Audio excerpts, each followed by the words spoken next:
And welcome, everybody. We need to. Hang on. Where is it? Where is he? Where's that statue?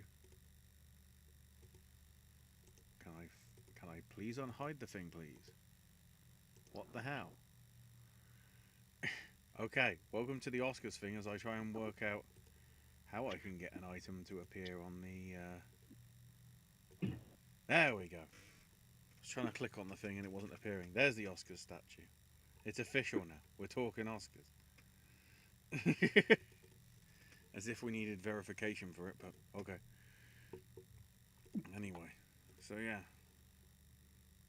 it's August, um, and we start the prediction game bright and early, because of course we do.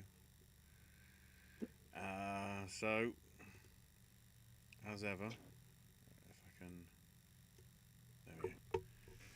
Joining me as ever is AJ and Owen, and what a crazy season this might actually go out to be, considering the Oscar nominations are coming out before the BAFTA nominations, but the BAFTAs are about 3 weeks before the Oscars. Wow.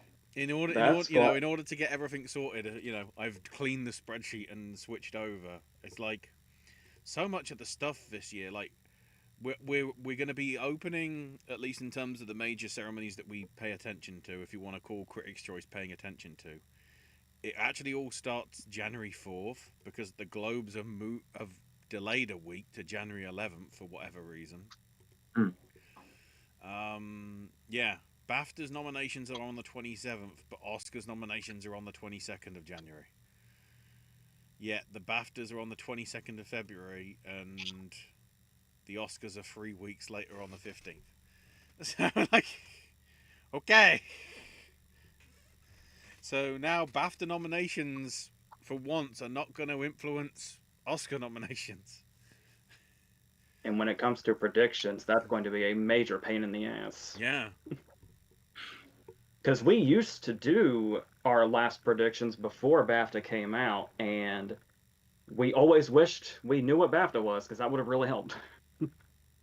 Then for how many times it did happen, so we did have a clue.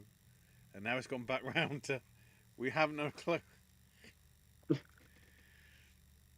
Especially think on a top of big the year that I'm having to add the casting honours now to my keeping track of what else is happening, because that now becoming an award,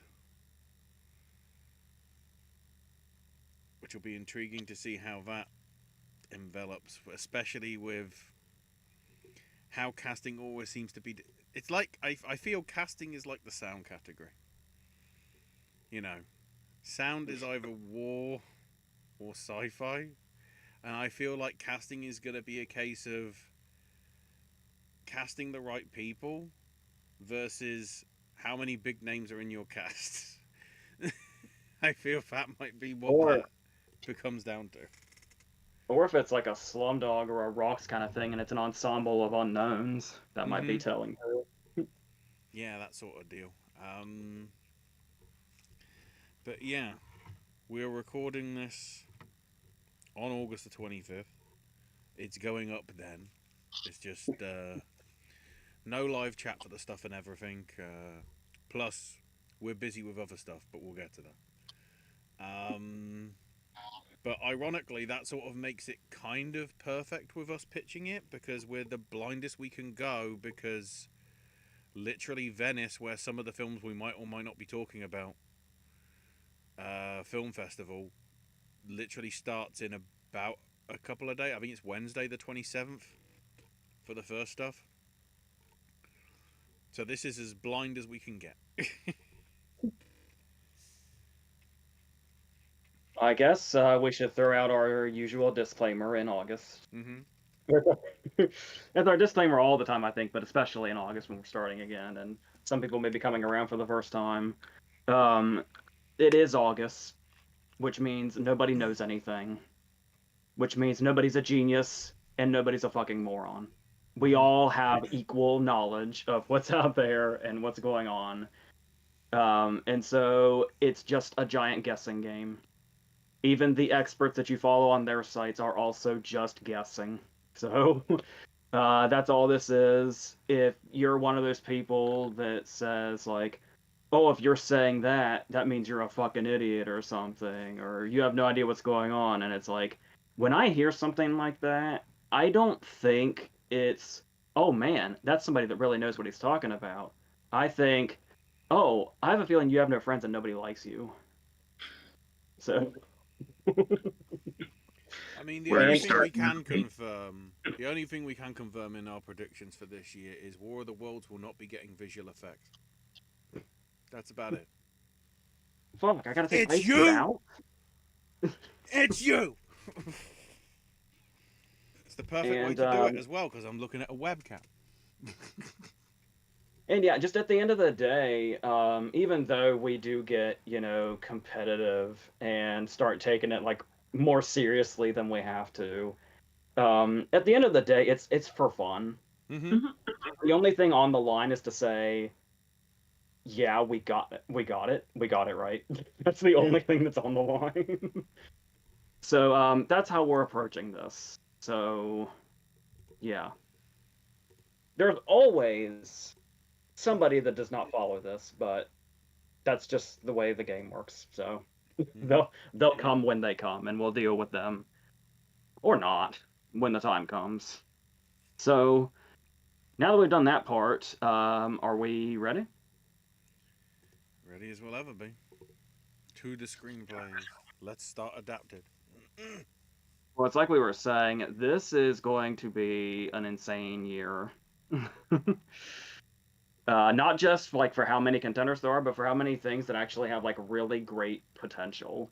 Because the year's already gone very well quality wise. And everything that's like up for stuff that's already been seen has a great reputation, and there's so much more to look forward to. So that means there's so much coming. It's gonna, like, every category is gonna be like, there's gonna have to be snubs regardless.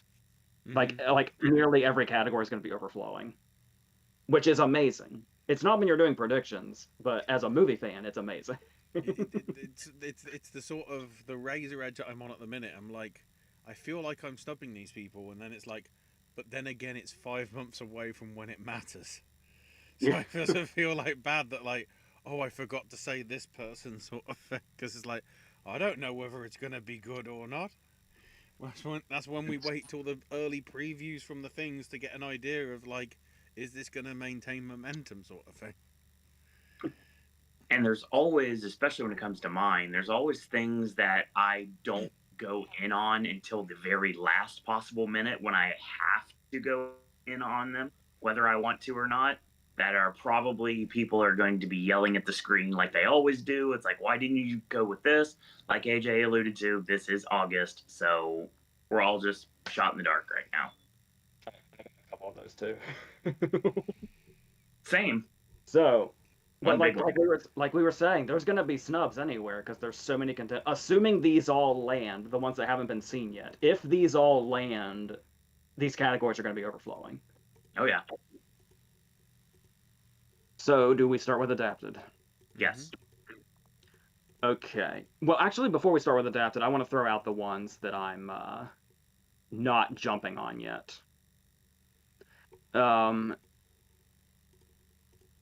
Begonia, the Yorgos Lanthimos movie.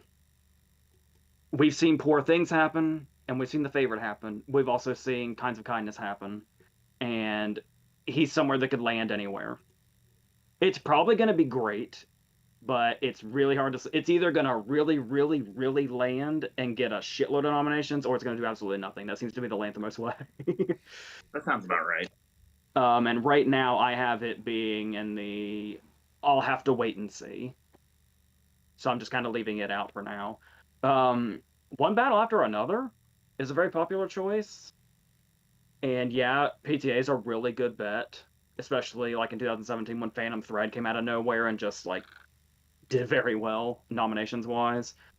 I'm thinking with him doing Pension again and going the comedy route again, right now I'm gonna treat one battle after another like Inherent Vice. Mm.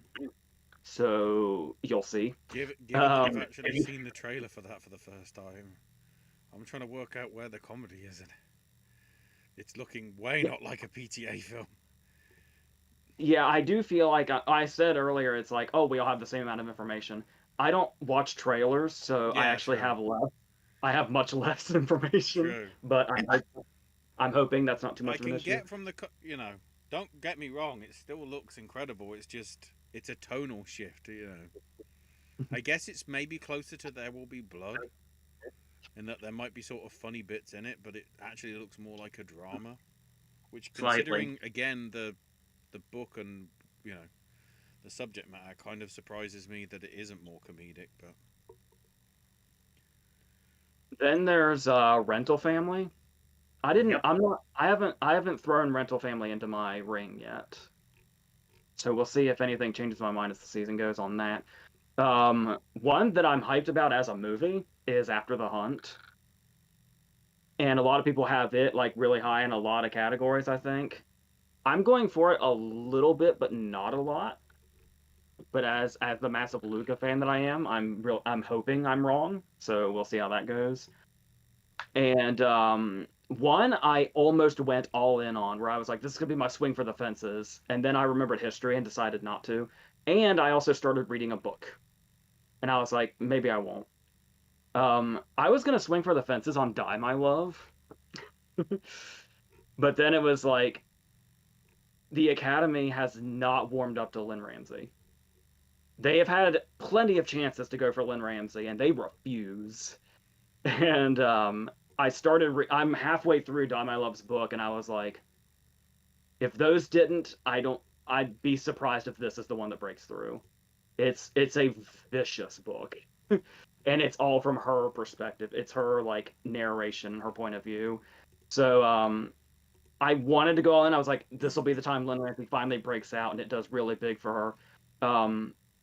Maybe right now I'm gonna say maybe not. It's just gonna be another Kevin and You Were Never Really Here and all the other time Ratcatcher. All the other times they were like, the industry loves Lynn Ramsey when you speak to them individually, but when you see the Oscar outcome, it's like, oh no, we avoid her at all costs.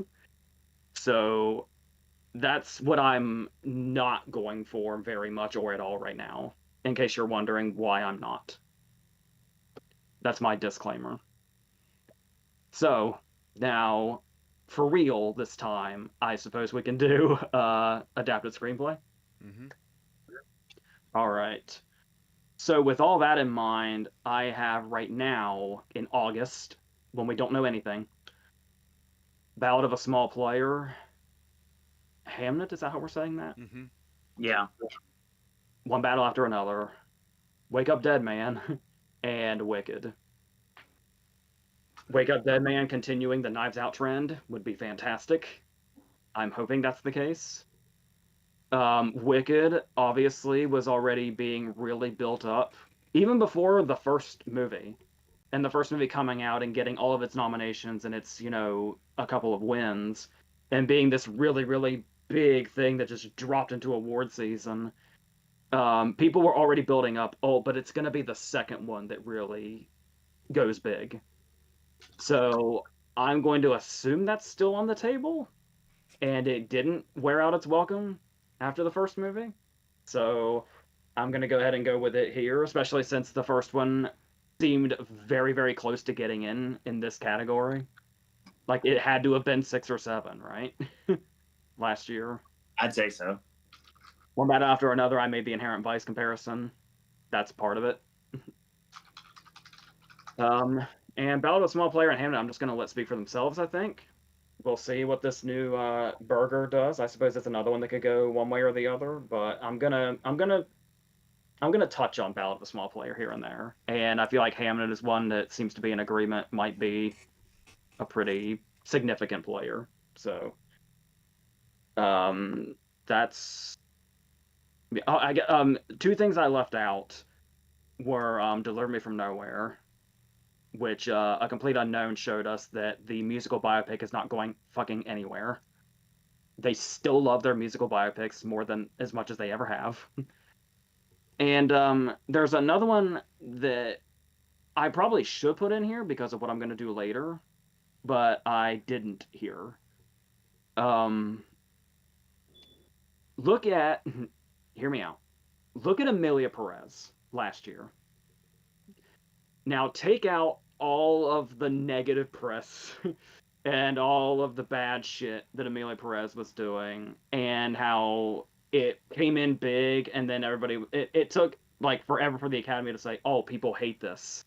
We'll try to ignore it as much as we can. Take out that negativity. I'm gonna feel Kiss of the Spider Woman is Amelia Perez this year. Amelia Perez before it fell is what I'm thinking about Kiss of the Spider Woman. So throwing that out there for when that needs to make sense later. But yes, my 5 are Ballad of a Small Player, Hamnet, One Battle After Another, Wake Up Dead Man, and Wicked. Right, my 5, yeah, I don't have One Battle Another in here just because, you know, again, I'm sort of trying to mix it around. It'll probably, you know, be a shoe-in for a lot of things later down the line, as long as it goes, you know, well and whatever. But my 5 that I have currently are Begonia, Frankenstein, Hamnet, The Lost Bus, and Wicked for Good. The burger one I was kind of nervous about, considering the scriptwriter's done some average stuff. And I'm like, is it sort of good? I was even thinking of... Oh no, I think the Catherine Bigelow one's original, so I'll get to that in a minute. But yeah, they usually like Lanthimos, and it's interesting that this is one of the... I mean, apart from Poor Things, I think everything else would have been original from him, right? Oh no, Favourite would have been adapted, wouldn't it? I think.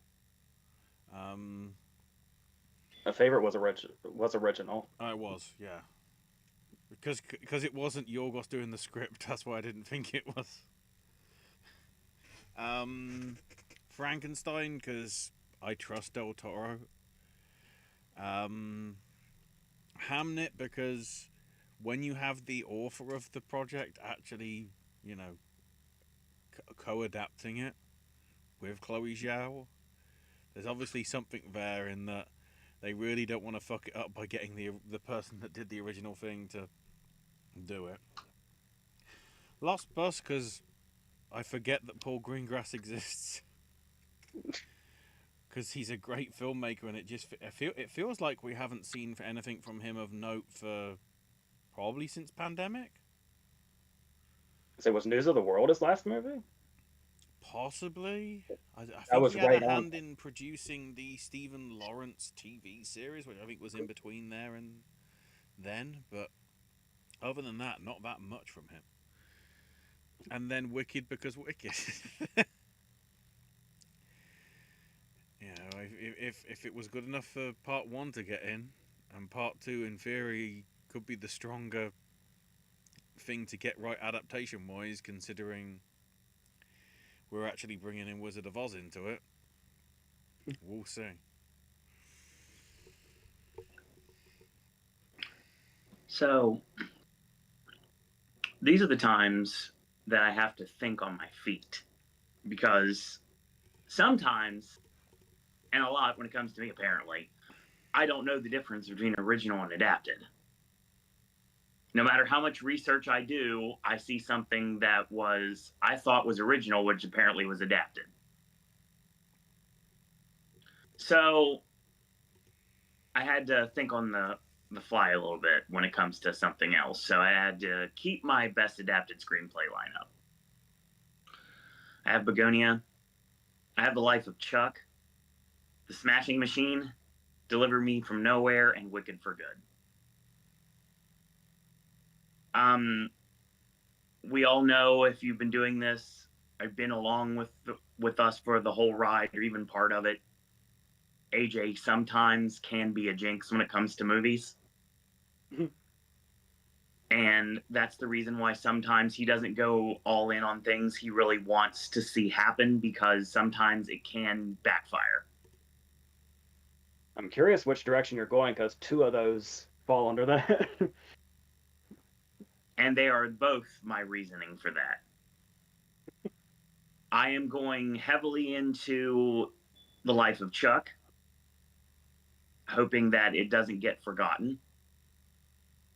And after seeing trailer upon trailer for it, I feel like the Smashing Machine at this point is going to be a no-brainer.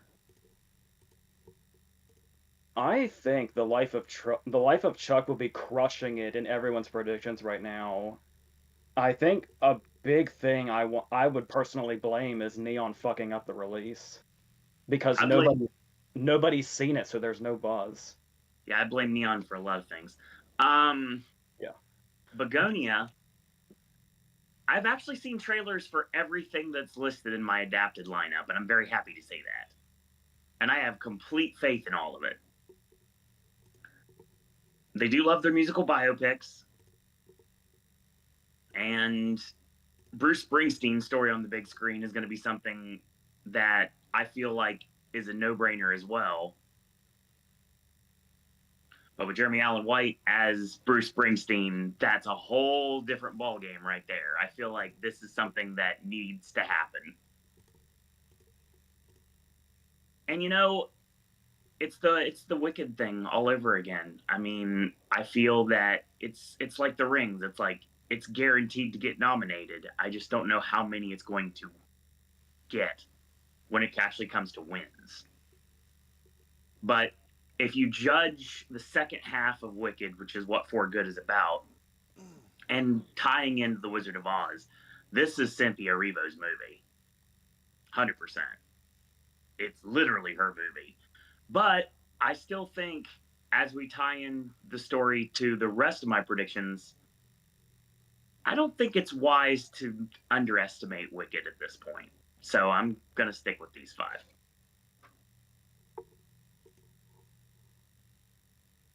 That bring us to original. That's correct. All right, so there's a ton of options here, but there's two I should probably people will, say like, "Oh, where's that?" or "Why didn't you consider that?" or whatever. Just to let you know that I did. As I mentioned earlier, After the Hunt is one of those. Yep. And it was just an accident. Should probably be much more in the front of my mind, but there was one movie I got stuck on that I didn't want to get rid of. That's why. Because there's always the one. It's like 4 that were always here, and then one of like, oh, hey, that's here, is what usually original is. Right. So I wanted to make sure, I wanted to figure out what that one might be. So for original, I landed on If I Had Legs, I'd Kick You, is my one of, oh, hey, that's here. Okay. Then Jay Kelly, Marty Supreme, Sentimental Value, and Sinners. Like I said, I could not bring myself to take If I Had Legs, I'd Kick You out. So that I feel like that'd be the one where it'd be like it would kick out. If it was here, it would kick out like one that would seem like it's a major player. But Jay Kelly, Marty Supreme, Sentimental Value, and Sinners, I was pretty stuck on. So that's pretty much all I have to say about those. I think the others speak for themselves.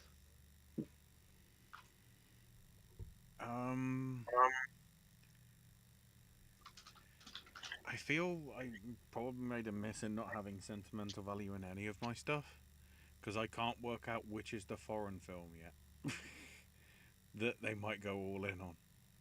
Because there's a fair few. There's obviously the Cannes winner. There's the Brazilian one.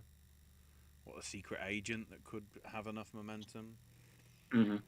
I went with After the Hunt because I feel, although it's Western language, Guadagnino will be seen as the foreign guy.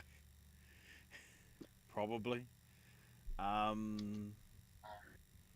So, After the Hunt's in here for my original screenplay, as is The Choral, because Alan Bennett doing something original that isn't adapting his own play is something he hasn't done in quite a while. Jay Kelly, because Noah Baumbach and Emily Mortimer. Hell yeah. Yeah. Sinners, because of course that's the one that I hope gets not forgotten about, because of its earlier than usual release. You know, if you do that depiction, but as we know in previous years that hasn't been a factor anyway. You know, it's always had a chance. And then the Testament of Anne Lee, because let's have back-to-back Mona Fascol, Brady Corbet nominations. Except this one, I'm trying to remember, was Brutalist adapted? Or was it original? I think it was original, right? Yeah, original. Plus the fact that it's apparently a musical as well. Wicked has got something to challenge it in the actual musical part of Comedy Musical. Yes! So yeah, those are my 5. So, again, original has a lot of contenders. And a lot of things I'd like to see get in here. It's weird because when I had to make my snap judgment on switching categories for something, I ended up having to find a new replacement. And the easiest way to explain what my replacement is just, it's funny to think that it's exactly the same as AJ's. I have the exact same 5. If I had legs, I'd kick you. Jay Kelly, Marty Supreme, Sentimental Value, and Sinners. Nice. Not really much to elaborate on, is there? There is nothing to elaborate on. Justice for Bob Trevino. Yeah. That's all I'm gonna say. But that will be the last time I bring it up. This might be the second year in a row where our personal nominations at the end of the year are much different than what actually happens. Maybe. Well, speaking of, let's go into this next category of supporting actress. Okay. Which seems relatively strong this year. Usually we're saying this is the most dead category. There's stuff happening here, for once. Yeah. I'm just hoping that one of them is not wishful thinking. It's not. I'm hoping this is something that continues to snowball. I will say somebody I did not go for that's really high on a lot of lists is for some reason I could not get on the Gwyneth Paltrow train. I'm not sure even what's holding me back. I'm just not feeling it. I don't know why. I do think it would be nice for her to get like an award season thing that she can enjoy, because we know for years now her Oscar win has always been associated with another certain person we don't talk about now in the industry. And it's like you can't bring up Gwyneth Paltrow's Oscar win without that coming up and him coming up. So this would be like she gets to have this if she gets in, which would be nice for her. Woman Misako has come up a lot for Sinners. I'm not sure how much Sinners is going to do in these middle categories here. Down here and up here, I think it's fine.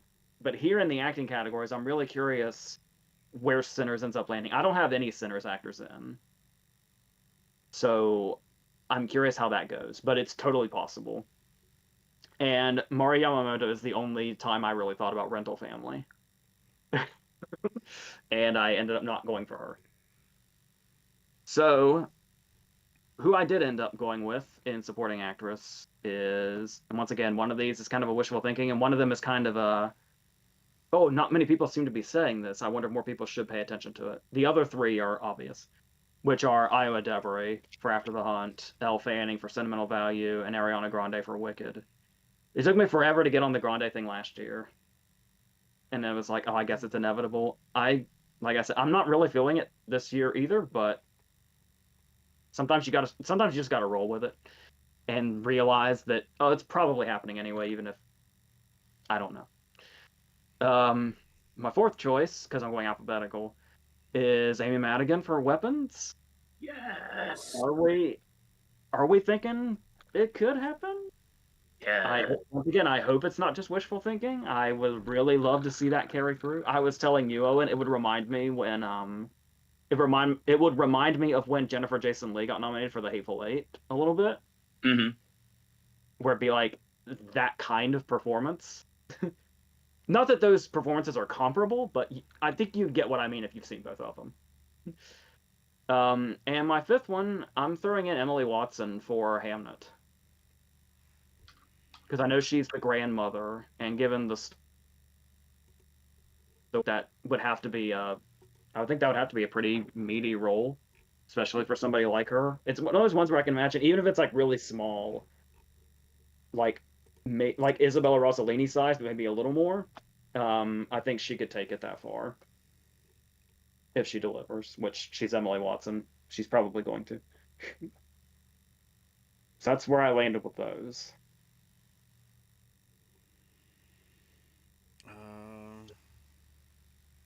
My five are sort of still up in. Yeah. To please AJ, this is where I've put Emily Blunt for now, because I don't know whether they're going to consider her leading or supporting. Because I feel A24 might want to try and do, if they don't think they have a chance in lead actress, they might shove her to supporting. Yeah, this is gonna come up for me in the next category. But I had many times where I looked at what the lists are currently, and it's like I feel like a lot of the categories are kind of off for some people. Mm-hmm. But I'll find out. Yeah. I mean... So, yeah. Along with Blunt, I have Ariana Grande for Wicked for Good, Gwyneth Paltrow for Marty Supreme, even though from the trailer I was like, this does not look like a Safdie film. I have Haley Steinfeld for Sinners, and Emma Stone for Begonia, because I find it weird that she'd be the lead, even though she kind of is the figurehead of the film, at least if we're going by what the original was, depending how they've adapted it. You know, Amy Madigan was one that I thought of, but I'm just wondering whether it's just because how fresh Weapons is now, and whether it will stay in people's frame of mind depending what other. Because I feel like there's some sort of thriller stuff that might get more attention, possibly.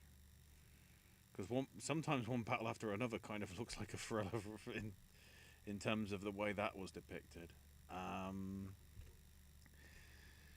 I was considering Glenn Close here as well, just because, of course, she's going to. If the script's as good as it could be, she's gonna, you know.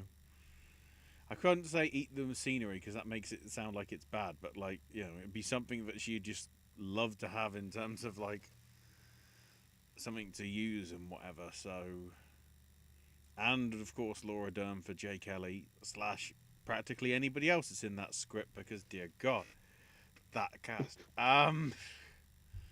So that's where I have my beginning five. Surprisingly as well, I'll say it here now. I haven't really sort of gone out and gone, here's an English person that's definitely going to get in for BAFTAs. There's one that I guess I will mention, which I think is more likely to be Rising Star, but we'll get that in a category or two's time.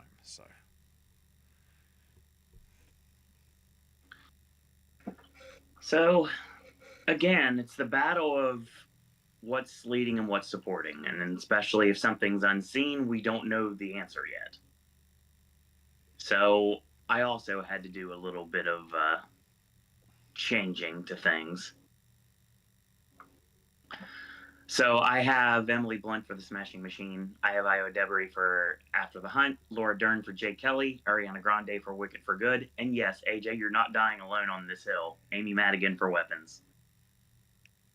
I did have Ashley's concern if it's just because Weapons is fresh right now, but I'm hoping it carries. I'm starting to see people bring it up. not just like a couple people here and there. It's starting to show up on. It's not high, but it's starting to show up as no guts, no glory. Because it is in the At the same zeitgeist. time, though, the way I feel about her performance in Weapons is how I felt about Mia Goth in X. It's that style of performance, and that got completely ignored. So. I think it's Well, also with Weapons being in such the zeitgeist of this year specifically, it'd be like the sort of acknowledgement of it True, yeah. as a whole. I mean, it could slide in for a surprising screenplay nomination too, even though neither of us brought it up either. That's if we were to discuss it right now, I would say yes. For sure. Not thinking ahead, but I wonder. Yeah, I mean, I don't think that's impossible, but like I said, it remains to be seen once Weapons is more of down the line. And it's kind of like if Madigan doesn't pan out, or if there is category changes with Blunt, then I have another conversation to have. So, and Elle Fanning would probably be another option as well, especially if Sentimental Value does as well as it looks like it very well could. And the other actors from Sentimental Value also is hanging around. Oh yeah. Hang on, let's get her name. Inga Isdotter Lilias. And on that note, we go to Best Supporting Actor. I struggled with this one. This category is hard. I felt like I got backed into a corner. Like it got to a point where I finally felt comfortable with 4, and then the 5th one's just kind of a swing. Same. Because and the thing about it too is like I get really paranoid with this category, even though it happens in other categories. I get paranoid with this category specifically because I remember a couple of years ago or so when Richard Jenkins for The Humans was at the top of everybody's list for some inexplicable reason. And he just vanished without a trace for the entire season, and so did that whole movie. Yes. And so anytime people are like, these people are at the top of this, I'm like, remember Richard Jenkins, though? Remember Sammy Jenkins from Memento? Mm-hmm. Remember Richard Jenkins. So, like I said, I didn't go down the center's path, even though we have Delroy Lindo and Miles Caton and Jack O'Connell kind of all in here. I was feeling like Miles Caton would be the most likely of the center's actors, despite the Academy's hard-on for not nominating young men. It's like, I think Lucas Hedges was our last one, and that was almost a decade ago. And before that, I don't even really remember. I know Jacob Tremblay got close, and they said, no, we're not. That's what holds me back from that. Delroy Lindo would be great just because of the way the whole season fucked him when he should have run away with Da 5 Bloods. And yes, I know that was the Anthony Hopkins Chadwick Boseman year. Delroy Lindo still should have owned that year. I'm not still bitter about it. So on this category thing, I was thinking, I didn't say him, but I could see them squeezing Paul Mescal into supporting for Hamnet, even though I think I've seen him posed as leading quite a bit. That's a category I can imagine changing if he should take off. And again, somebody I would love to put here, somebody who should absolutely be in this conversation at the top of the list is fucking Mark Hamill. Yeah. For the Life of Chuck, but because this sucks, we don't seem to be heading that direction. So at least right now. However, keeping Mark Hamill in mind, what I am about to say is interesting. So, I have Andrew Garfield for After the Hunt. I struggled to put him in, but then I was like, this motherfucker is one of the best of his generation, and he only has 2 nominations so far, which is kind of shocking, honestly. So a third one for him would be fantastic. Um, this is my swing. I'm going Diego Luna for Kiss of the Spider Woman. Not bad. The person that seems to be topping the list here, Sandler. I don't know if it was that putover from Clooney or what it was, or if it's the Bombach connection or what, but um, and the fact that people in the industry in interviews still bring up the Uncut Gem snub. So I feel like we're working towards them fixing it. So it seems like this could be him if he's not Richard Jenkins. Let's hope. We've got Stellan Skarsgård for Sentimental Value. Shockingly, would be his first nomination. And I'm going Jeremy Strong for Deliver Me from Nowhere. I am not calling it Springsteen. Don't. I'm not. I'm not fucking calling it that. Uh, the thing about Jeremy Strong was, I was also thinking about Stephen Graham instead. Obviously, Stephen Graham is very much in the spotlight right now already. So, and with the role that, because if he's already on people's minds for adolescence, there's no reason it couldn't happen for him. But I went Jeremy Strong, kind of getting his Afterglow nomination. Um, so yeah, I said what I said about Kiss of the Spider Woman. I'm gonna stick to that. It's insane that Raul Julia was not nominated for the original movie. This could be a very indirect way of fixing that. And yeah, I brought up the Mark Hamill thing. Yes, I also realize that Star Wars fans will not shut the fuck up forever if Diego Luna and Stellan Skarsgård are nominated together, which is possible. The Andor fans are going to lose their shit. So that's and I'm not even an Andor fan, so don't think I did it for that reason. If anything, I was almost opposed to it for that reason. I was like, oh, Diego Luna, okay, I'll go for him. Wait, Stellan Skarsgård's in here. Maybe I won't. But I did. So, but yeah, this category gave me a fucking headache. So, but there's Garfield, Luna, Sandler, Skarsgård, Strong. That's what I landed on.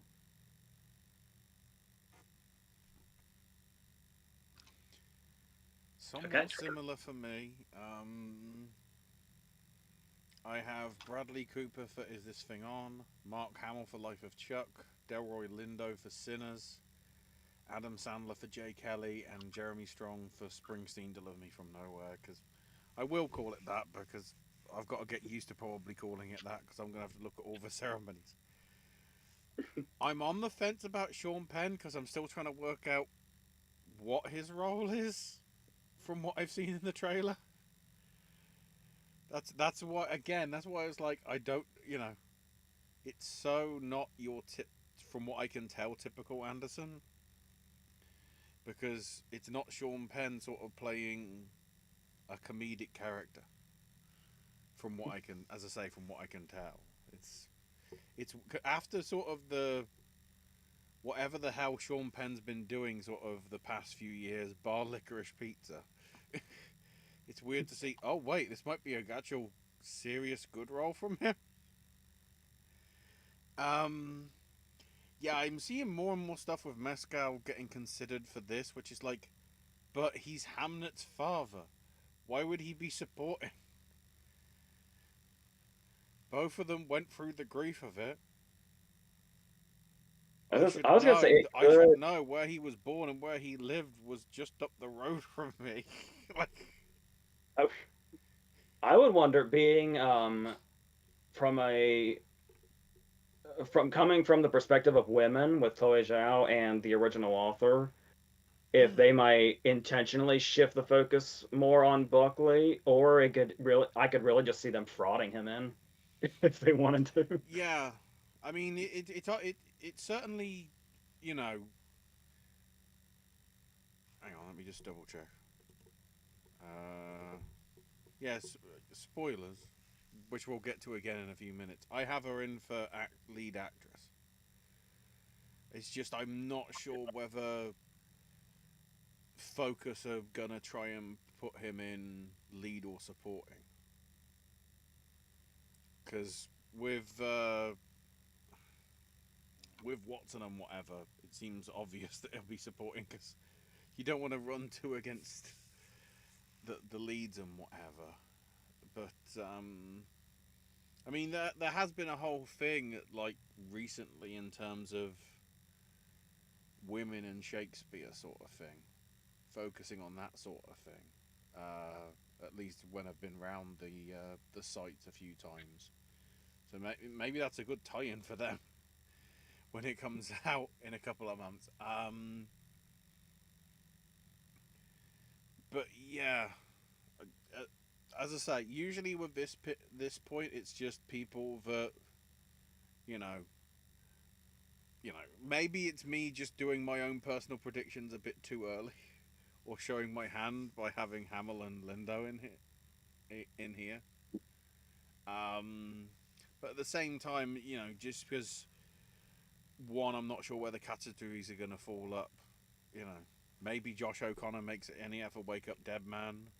Maybe Del Toro for one battle after another, which would be weird because he's like the supporting actor, possibly. I don't know. And even though sort of I'm not a huge fan of his, I'm intrigued what Jacob Elordi's depiction of Frankenstein's monster is going to be.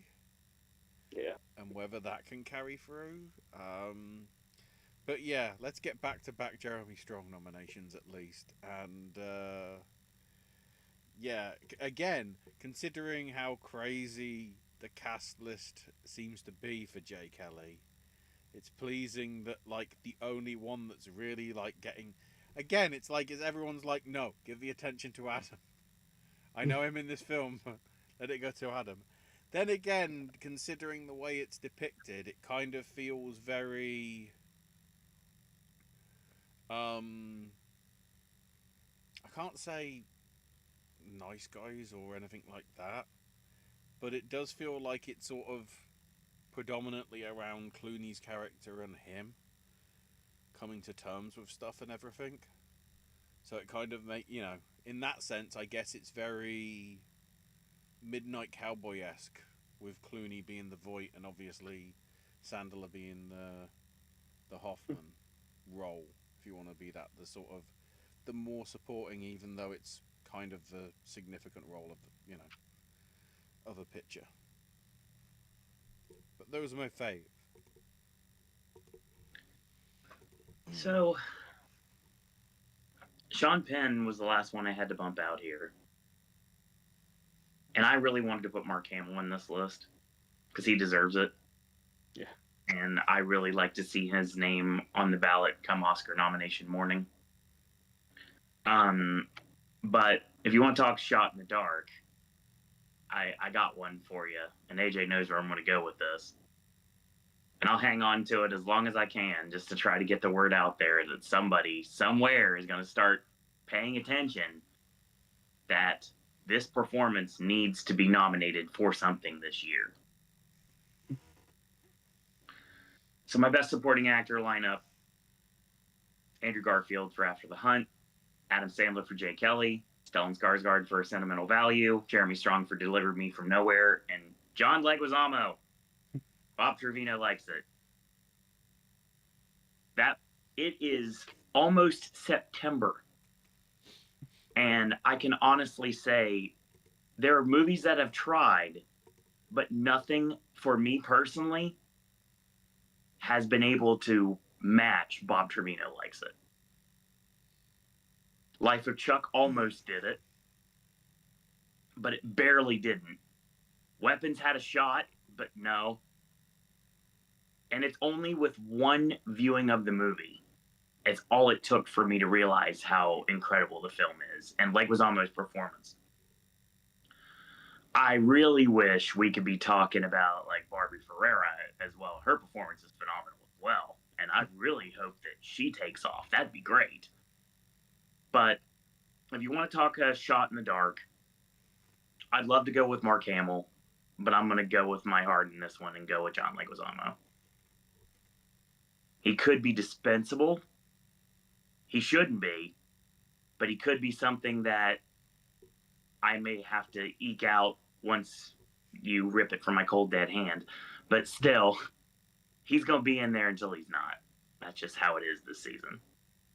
And Adam Sandler, yes. Yes, please. A million times yes. All right, actress. I guess. I'm gonna do something I'm gonna regret here. And I've not only am I gonna do something I'm gonna regret here, I've already explained why. So, I did not go Julia Roberts, even though she has topped many lists. And like I said, it's because I'm going for somebody I really shouldn't be going for. All of history says don't do it. But if something is going to break through and change the history of a certain filmography, I would say it's this person in this performance. But before that, I have Jessie Buckley for Hamnet, Rose Byrne for If I Had Legs, I'd Kick You, Cynthia Erivo for Wicked. I really, really shouldn't, but I'm going Jennifer Lawrence for Don Milo. Let's break this Lynn Ramsey curse and get one of her fucking actors in. If not the movie, if the movie's not going to do anything else, and Jennifer Lawrence has shown she can do this, Joy. And Renata Rensva for Sentimental Value is my fifth one. Jennifer really Lawrence have is the anything. new Meryl Streep. As a new project, stick her in. One might be asking why I don't have Jennifer Lopez anywhere if I'm going like all in on Kiss the Spider Woman. I don't know. I just don't know if she has that kind of reputation because when Hustlers was a thing, remember when people were trying to make Lopez and Hustlers a thing, and I was like, I don't think so. No. And everybody was like, no, it's totally gonna happen. There was one I had to do a prediction video by myself that year, and I didn't say Lopez, and there was a comment saying, "Dude, what are you doing? You got to put Lopez in." I remember that. Like, no, bruh, I don't think I do. I mean, And I'm kind of somehow I'm feeling the same way. Even though Hustlers was if she got in, it was going to be the only thing. You would think she'd have more of a chance with Kiss the Spider Woman if it's going to do as well as I think at this moment. She would be carried along because she's literally the fucking title character, to my understanding. I don't know. I just didn't go her direction. the fascinating thing with her, at least from what I could tell from Iron Mouse when she watched the trailer and the trailers that I have seen, it's interesting how they're sort of pushing her as this sort of musical star when practically all Jennifer Lopez does now when she does live performances is pre-recorded and she's miming to it. Which I guess for a film is perfectly fine because Am I totally imagining that she doesn't have the reputation she used to? Positively, or I don't know. Maybe I'm just seeing like too much like tabloid bullshit. I don't know. I think Hustlers did well to sort of have a sort of not be sort of in the bad books, but I don't think it's the sort of Brendan Fraser saying like, "Oh, we love them" sort of thing. I feel there's sort of because the more and more I see of Kiss of the Spider Woman, I'm like, this is a B movie, right? Because I vaguely wasn't there like a something like Kiss of the Spider Woman back in the sort of 90s 2000s, or am I getting that confused with Queen of the Damned? That also felt like a B movie. Kiss of the Spider Woman's mainly a prison movie. At least the original was. Oh well. Everything I saw from the trailer then is making it look more like Chicago than a prison movie. Even though Chicago, I guess, is a prison movie, but yeah. it's that sort of dance numbers in the thing. Well, I mean, if you want to talk Chicago's Oscar history,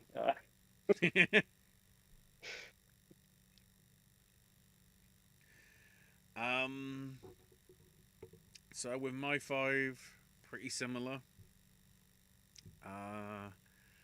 Well, a couple of similar, I should say. I have Jessie Buckley for Hamnet, Cynthia Erivo for Wicked for Good, Sally Hawkins for Bring Her Back, because I'll probably never get a chance to mention it again, but she makes that film really fucking good. Yes, indeed. Julia Roberts for After the Hunt, just to see her back in the thing. And Amanda Seyfried for The Testament of Anne Lee, because again, there's not just one musical coming this year. There's a musical from the creative team behind blah, blah, blah, blah, which I still think is crazy considering the subject matter of who Anne Lee is. And like, wait, we're making that a musical? Hopefully it works better than Amelia Perez did as a musical. Because don't get me wrong, the story of Amelia Perez is good. Musical form? Meh. So let's see if Testament of Anne Lee can try and make it so, no, we can do musicals of random things. Roseburn is in contention here, unsurprisingly. Weirdly, I also have, House of Dynamite in, depending how good Catherine Bigelow can do with it. Because considering it's from the guy that spent 20 years just like being head of NBC News, I'm trying to work out how good a script is going to be.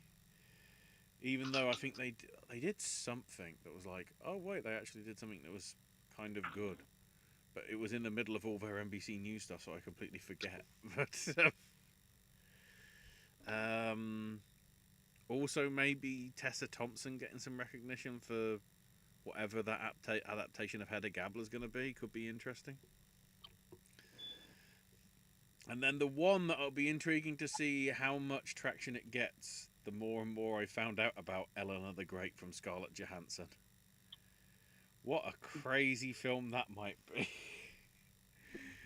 I think there was a lot of goodwill, and then when they looked at what the actual plot of the script was, they were like, wait, why are we praising this? We'll get into that if it comes up over the upcoming months, because I want to leave that as something we can discuss. As something that's... Now that you mention it, because it's something that's kind of been off my radar more or less and just coming up sporadically,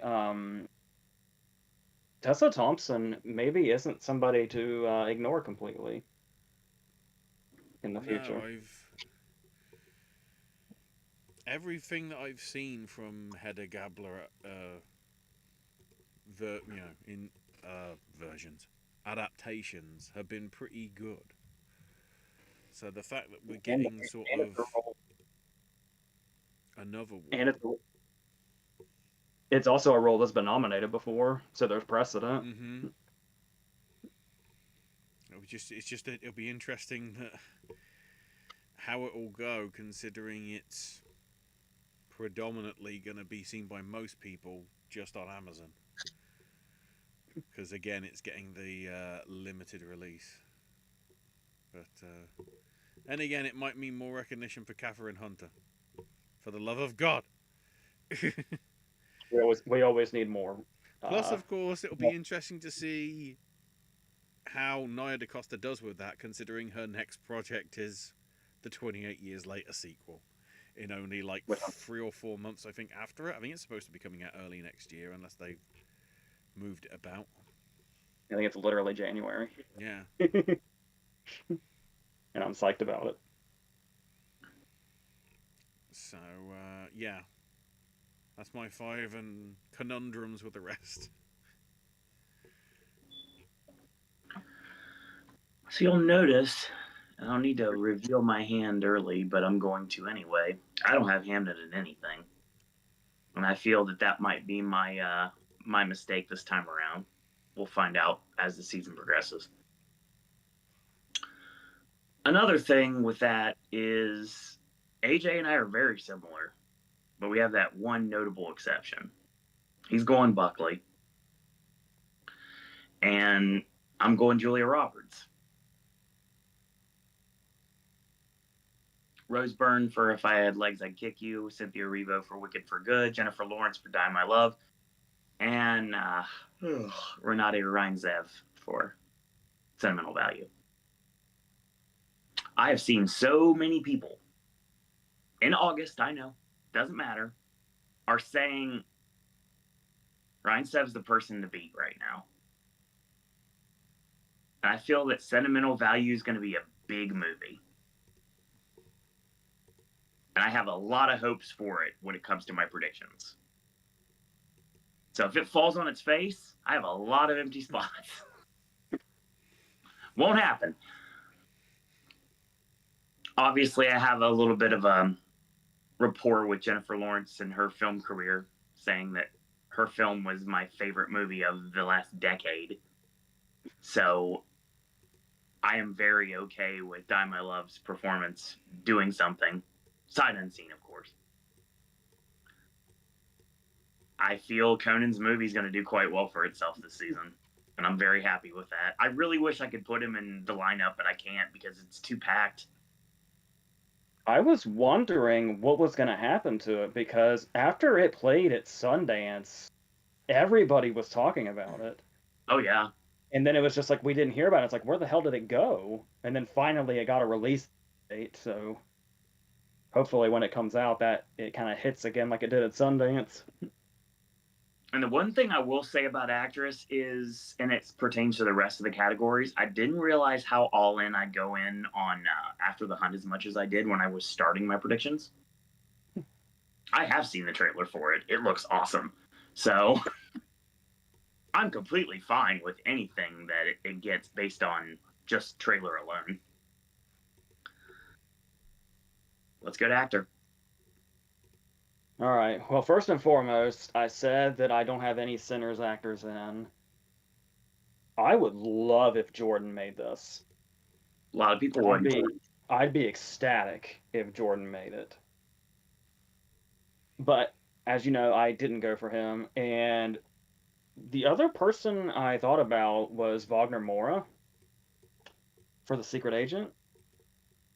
But somebody I kind of took a swing on, maybe I'm totally wrong about this movie, I don't know. And one goes in line with my the movie I've been going in on, and three that are pretty obvious. So we got Chalamet for Marty Supreme. We got Clooney for Jay Kelly. Right now, I'm going to take a swing on Colin Farrell for Ballad of a Small Player.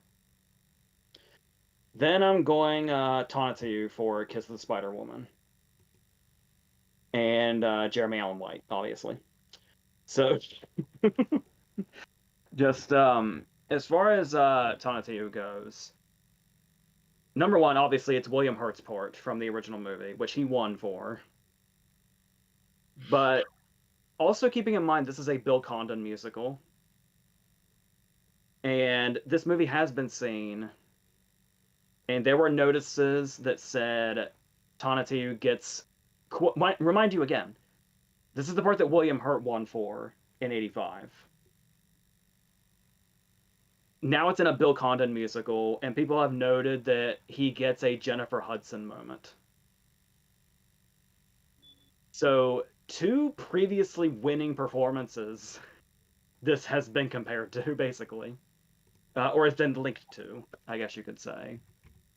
So as soon as I saw that, I was like, I'm going to go for looking at Kiss of the Spider-Woman in this way, that could potentially be. Now, mind you, Kiss of the Spider-Woman could also disappear entirely, and this will look funny in retrospect. Yes. This August video. But right now, I feel like the only one that I just feel like, oh, I'm taking a swing on this is Colin Farrell. Just the thought of Colin Farrell and Edward Berger is like, that's gonna be really good, regardless of what else happens. So I'm sure there's other people I've left out, but those seven were the ones that I singled out. So, yeah.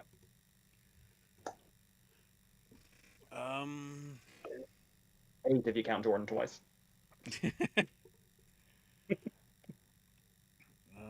Yeah, because I was gonna say, because yeah, that's one of my five. Would Jordan be the first one in a while that would be two different characters that I guess would both be considered leading, right? Yeah, it's been done, but not for a very long time. Yeah. So along with him, I have George Clooney for Jay Kelly, Brendan Fraser for Rental Family, Jeremy Allen White for playing Bruce Springsteen, and then because I need to find my Meryl Streep. and we know who it is because he's back. He's out of retirement, just like Terry Funk. Randomly, Daniel Day-Lewis is going to make it in, isn't he, for an enemy? Because he's Daniel Day-Lewis. For God's sake, Nigel.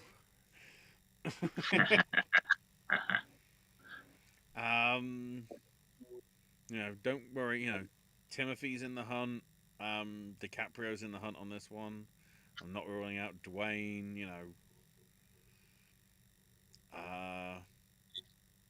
Not even Ethan Hawke for Blue Moon. I'm like, having now actually seen the trailer for that, I'm like, oh my word. Linklater might actually have 2 movies I'm interested in within months of each other.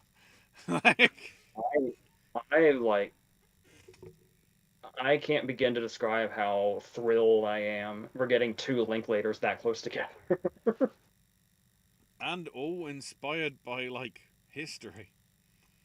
Yeah. One being, Jean-Luc Godard, and the other being, is it Rogers and Hart? Before Rogers went with Hammerstein, I think. That sounds right. Yeah. I was trying to remember the trailer. I was trying to work out which one was supposed to be Hammerstein, and then I realized, oh no, it's Ethan playing Hart and Andrew Scott playing Rogers, and yes, sign me up.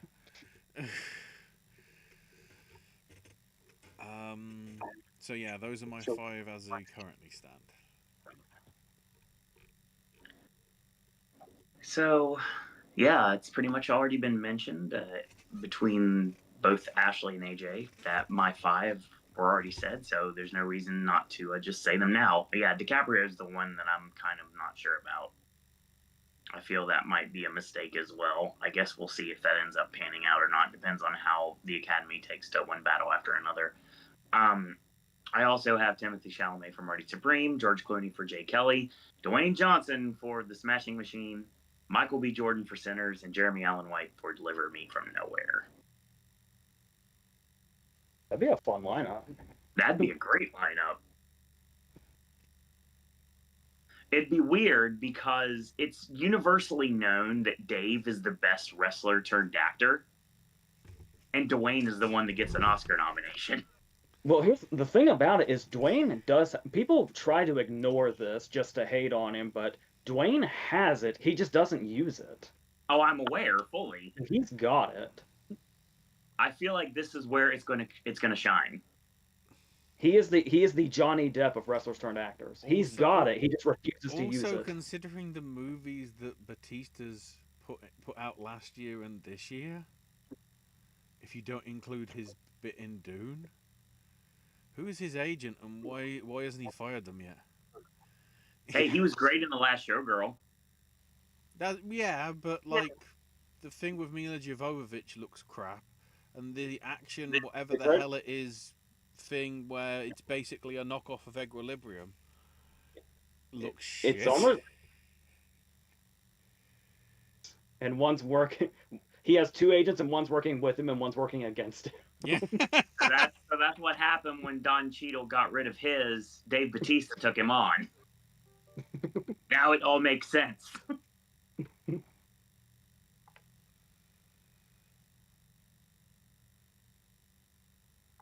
Best director. Okay. I've run into an issue here. Same here.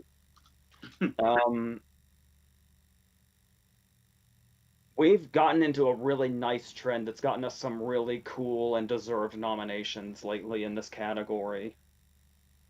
And that is the women that have been showing up lately. I think 2019 was the kind of the outlier in the last nice big chunk.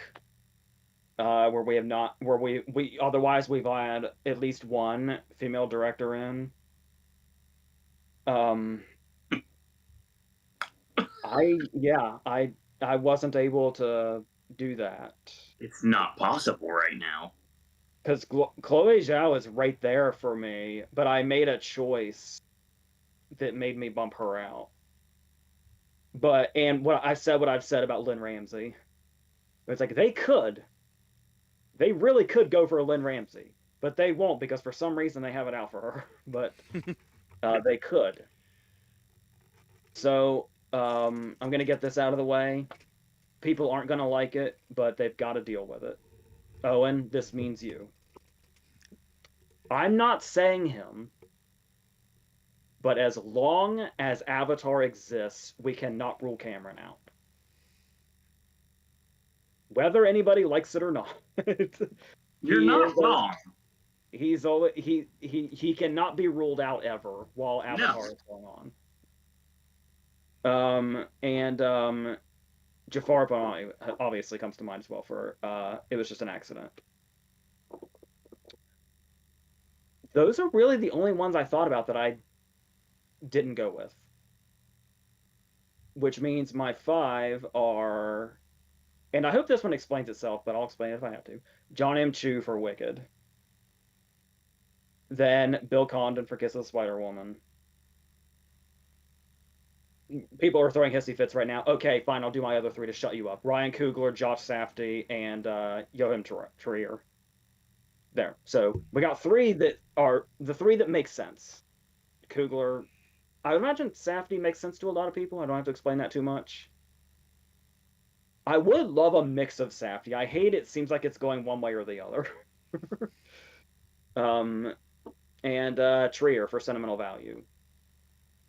So Condon, like I said, I made the Amelia Perez comparison. If you take all the bad shit out of Amelia Perez, and Chu,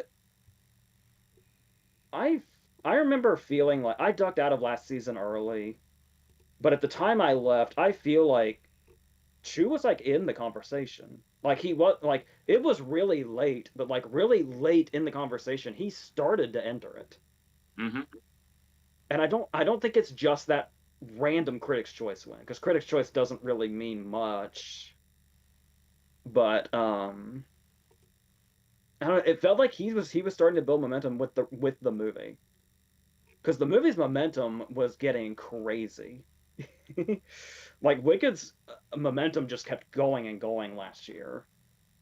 And like we were saying, if it's gonna be that, but like a little more, I'm gonna throw Chu in.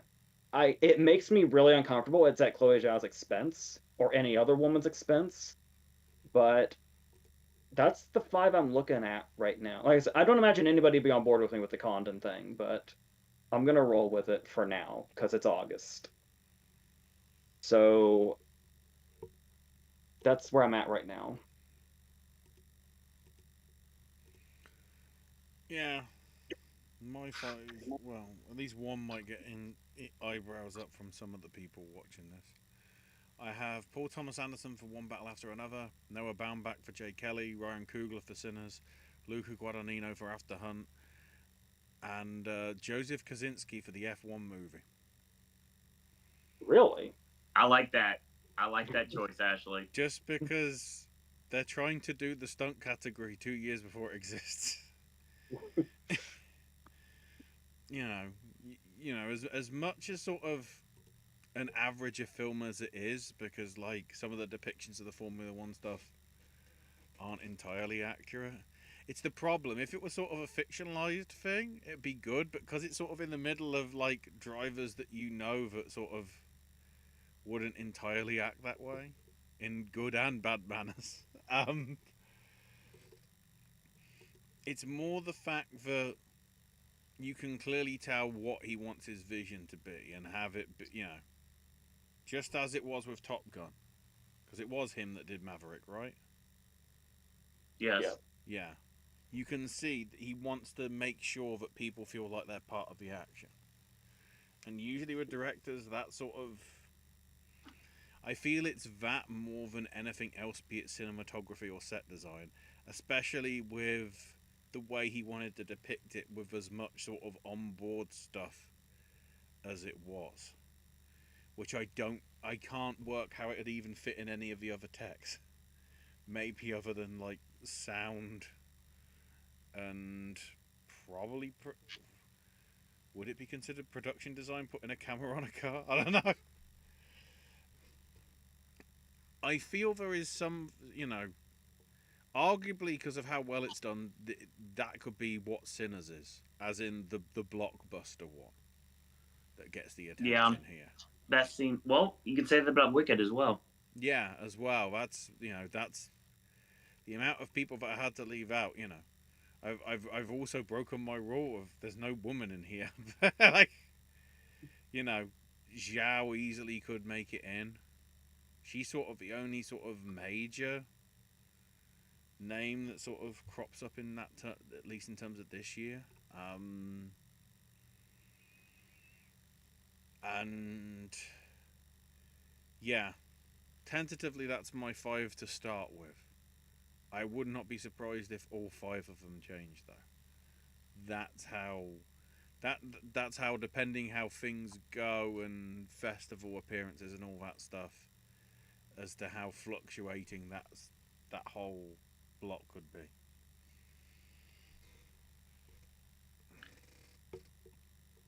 So lots of things you could take into account. I mean, no one mentioned Del Toro, but it's possible. Mm-hmm. Just like, as much as I hate to say it, his Avatar prediction is not far off. Honestly, you can't go against Cameron. It's not even a prediction. It's just a statement. Right. I mean, I'd like to run PTA here, and I can't because of something I had to do after the fact when I really looked into what I was predicting for everything else.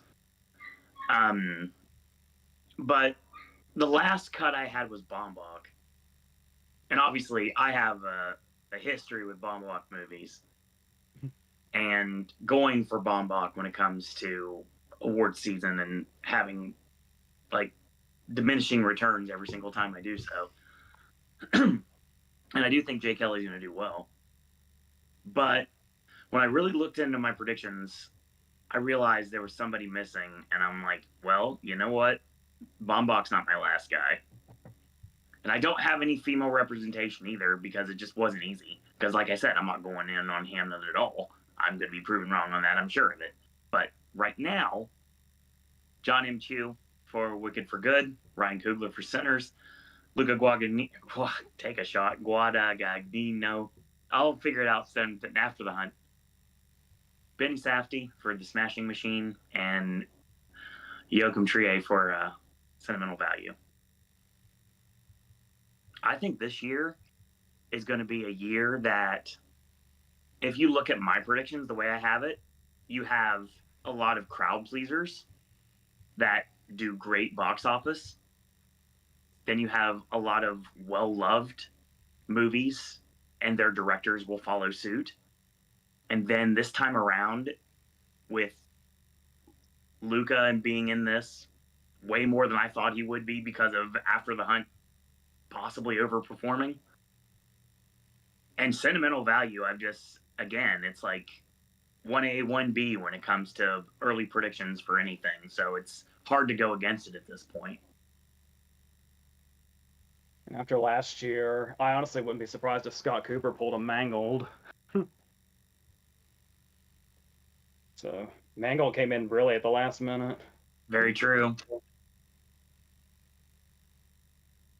All right, the easy part where we just list 10 movies because we've pretty much explained everything. Yes. Well, okay, here's the thing. I have the 10, and then I'm going to ask a question because it's a question regarding something I don't typically follow until much later into the season.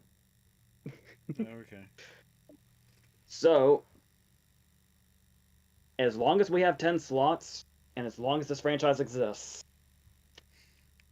Avatar, then Hamnet, It Was Just an Accident, Jay Kelly, Kiss of the Spider Woman, Marty Supreme, Sentimental Value, Sinners, Deliver Me from Nowhere, and Wicked.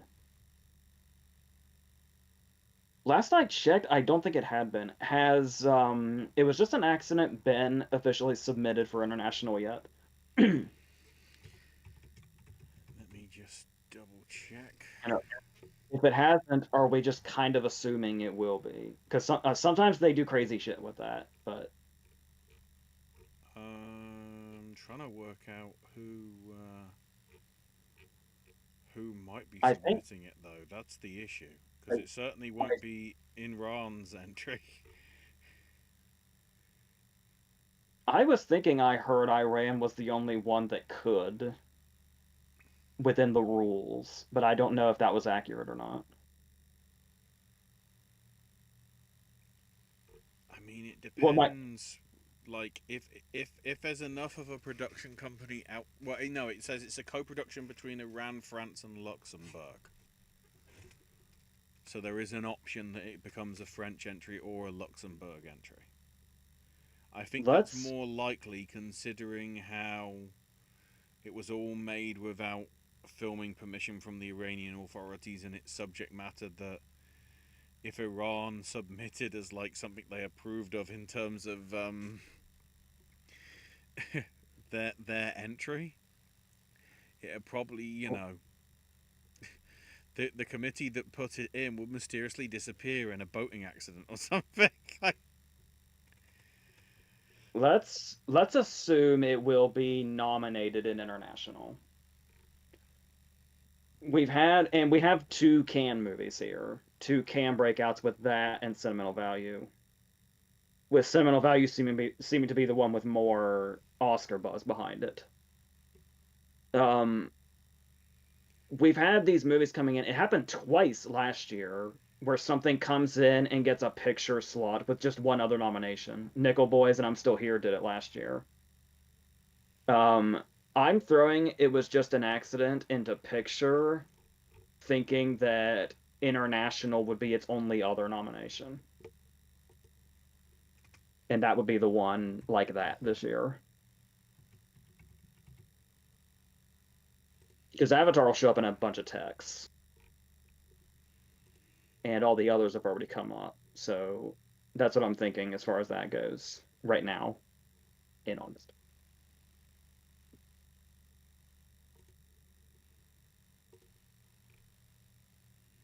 yeah, I'm just trying to see if there's anything in terms of international feature. I don't think I can sort of see anything in terms of anybody that's even sort of submitted yet for this year. No, nobody's done the Wikipedia page yet, like they have with the others. So, my 10 are After the Hunt, Avatar: Fire and Ash, Frankenstein, Hamnet, J. Kelly, One Battle After Another, Rental Family, Sinners, Smashing Machine, and Wicked for Good. I tried to sort of, probably Sentimental Value should be in there, and something from another studio, because I mean, there is a chance that you might get multiple Netflix and multiple Warner Brothers in, like I have got, and I guess technically multiple Universals, with Hamnet being Focus, and then obviously also Rental Family and Avatar being kind of both Disney. So it'll be interesting to see whether that sort of, rolls through at some point. But yeah, those are my 10 as it stands. As usual, as sort of AJ suggested, Avatar's probably making it in here because of all the text and not the script or the acting.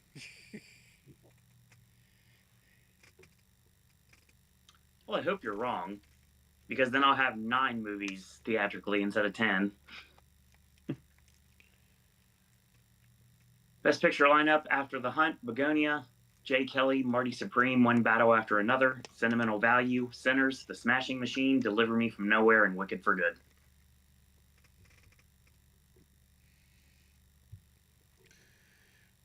Is that it? That's it. I know we're sort of looking too far 12 months ahead, but considering where Avatar usually releases, it makes me wonder whether Disney are trying to get the same momentum possibly for Avengers Doomsday next year. Because it's going to be the big thing that will be in most people's minds come the end of December. And whether they try and use that to try and get, a superhero film there and to say, look, they aren't dead. And I'm like, well, yeah, because Batman came out. We acknowledge. That would be hilarious if they tried that, because the one time a Marvel movie did get nominated for Best Picture, it came out in February. Yeah, true. But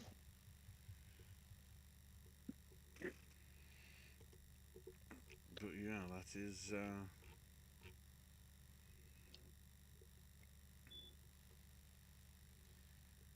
where we are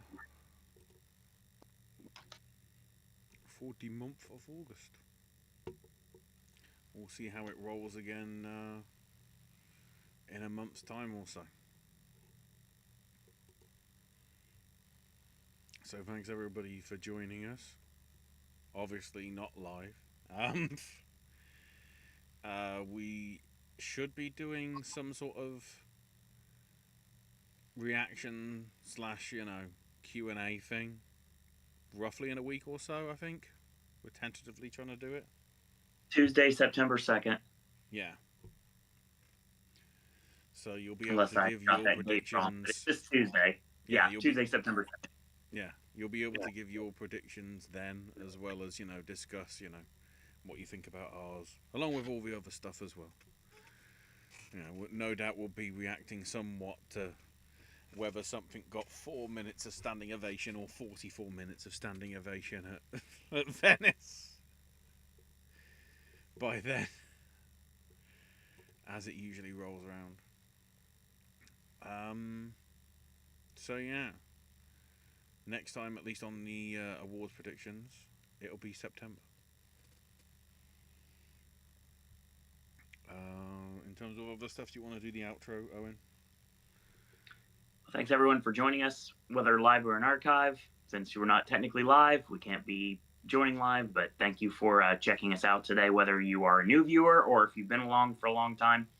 Thank you again for checking out our Oscar predictions here in the month of August.